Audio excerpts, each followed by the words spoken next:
भारत ने सबको चौंकाया। नमस्कार दोस्तों, मैं हूं शिव और स्वागत करता हूं आपका अपने चैनल हंगर फॉर डिफेंस में। जी हां दोस्तों, भारत ने डिफेंस प्रोडक्शन यानी रक्षा उत्पादन के क्षेत्र में इतिहास रच दिया है।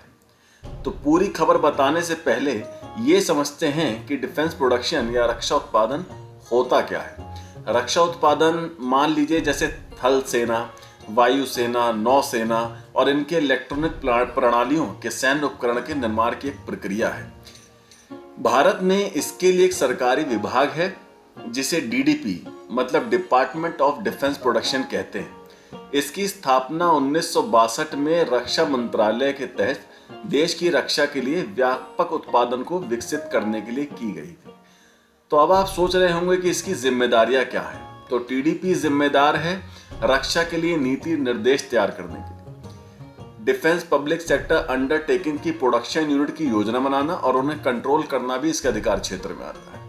हथियारों के उपकरण और पुर्जों के स्वदेशी संस्करण को विकसित करना भी इनका काम है।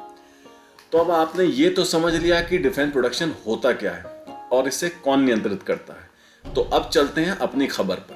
तो खबर ये निकल के आई है कि भारत का एनुअल डिफेंस प्रोडक्शन ईयर 2023-2024 में 1.27 लाख करोड़, जी हां 1.27 लाख करोड़ को पार कर गया है, जो कि पिछले साल से लगभग 16.7% ज्यादा है। पिछले साल ये लगभग 1.09 लाख करोड़ था और इस साल ये बढ़कर 1.27 लाख करोड़ हो गया है। और ऐसा करके भारत ने पिछले साल के अपने ही रिकॉर्ड को तोड़ दिया है।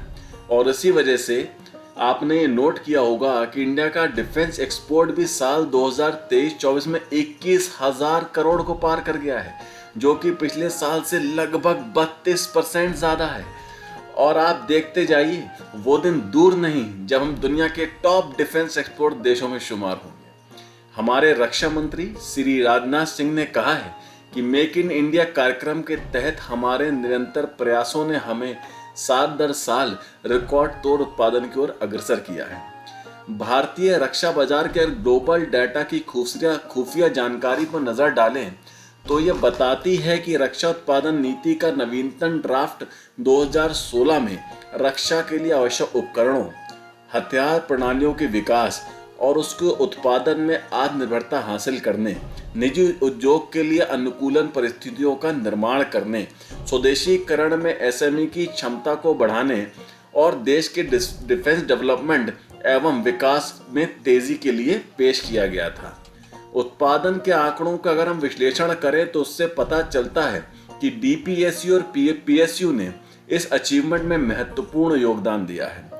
इनका योगदान कुल उत्पादन मूल्य का लगभग 79% है, जबकि निजी क्षेत्र प्राइवेट पार्टनर्स ने देश में इस योगदान में लगभग 20% 8 का लगभग 21% का योगदान दिया है।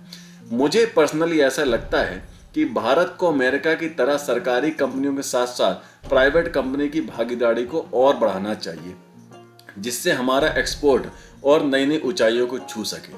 जैसा कि आप जानते हैं कि जहां पहले हम ज्यादातर हथियारों के लिए सिर्फ विदेशों पर ही निर्भर रहते थे, पर अब हम अपनी जरूरत के बहुत सारे हथियार भारत में ही बनाते हैं, जैसे कि Arjun tank, Pinaka missile, Akash air defence system, Barak 8 missile, nuclear power ballistic submarine, INS Arihant, Dhanush gun system, Tejas, BrahMos etcetera etcetera. इसके अलावा हम नए हथियारों की भी टेक्नोलॉजी डेवलप कर रहे हैं। तो कैसी लगी आपको ये खबर, हमें कमेंट करके बताएं और प्लीज हमारे वीडियो को लाइक, सब्सक्राइब और शेयर जरूर करें। मिलते हैं अगले वीडियो में।